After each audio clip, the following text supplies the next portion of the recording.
Hi, I am Susie Crawford, and I am sitting in my family's car because we are on our way out west for a vacation, and my whole family's in the hotel sleeping, and this is the only place I can go to get some peace and quiet, so bear with me. The year 1995 was a big one.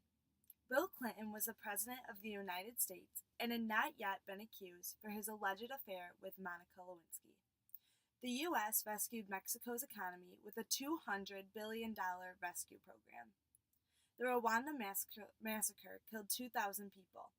Detroit was defeated by the New Jersey Devils for the Stanley Cup, and the very first Pixar film, Toy Story, was released. But the month of October, when I was born, had also had many significant events. In my opinion, the most interesting fact about October 1995 was O.J. Simpson being found not guilty for the murder of his former wife, Nicole Brown, and Ronald Goldman. This story was huge that year, and many followed it as the trials progressed. On June 12, 1994, Brown and Goldman were found stabbed to death outside of Brown's condominium, coincidentally the same place where Marilyn Monroe lived and died, according to Radar Online. Simpson became a person of interest when he failed to turn himself in. He became an object of pursuit for the cops. The police followed O.J. Simpson in an infamous white Ford Bronco and even interrupted the NBA Finals. His pursuit, arrest, and trial were one of the most widely publicized events in American history. On October 3, 1995, Simpson was found not guilty of the murders and was released.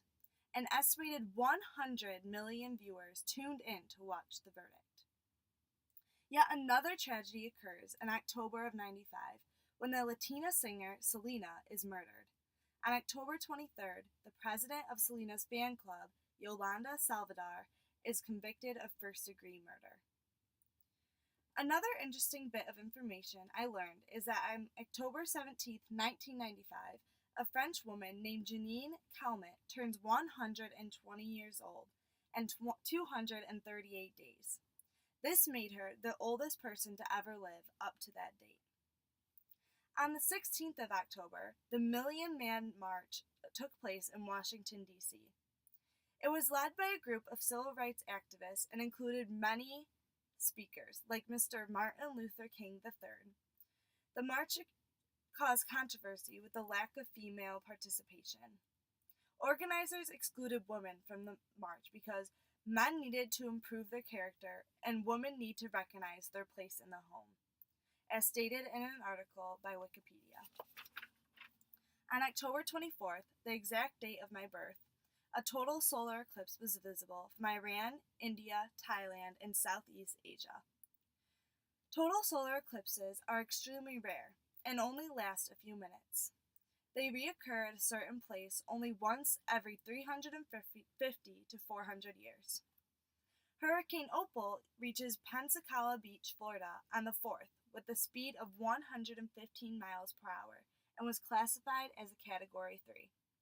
An avalanche also hit the village Flattery in Ireland and killed 20 people on October 26th. On the 29th, the New York Times increased their price from $1 to $1.50. Today, it is $2.50. Another piece of information I thought was interesting was a scandal that occurred in Britain. The rock star Sting had a financial advisor named Keith Moore. It was discovered that he had stolen $9.4 million from the British singer. The public was also shocked to learn that Sting had about 100 different bank accounts, and he had no idea what was being done with that money, according to an article in the Chicago Tribune. On October 17th, Moore was sentenced to 6 years in prison. A name that became well known towards the end of that year was Joseph Rotblat. Rotblat was a physicist who worked on the Manhattan Project. This was a group set to build the first atomic bombs. Rotblat decided to leave the project due to his conscience and confirmed that he didn't support how harmful the radiation from atomic bombs were. Joseph also believed that scientists held an individual moral responsibility and created the Hippocratic Oath for scientists. He was devoted to campaigning against nuclear weapons and was awarded the Nobel Peace Prize on October 13, 1995. While researching for my speech, I realized it was a huge month and year for sports. Quite honestly, most of the significant events were about various athletes and teams. The Indians set a record of a 30-game lead over the second-place team. Mike Mussina pitches Baltimore's 5th consecutive shutout against the Detroit Tigers. The New York Yankees won their first baseball wild card. The Colorado Rockies became the first team in history to make the postseason before their 7th year. The Colorado Avalanche, an NHL team, plays their first game and defeats the Detroit Red Wings. I find it funny that after all these years, I had never asked or wondered about what was going on in our country when I was born.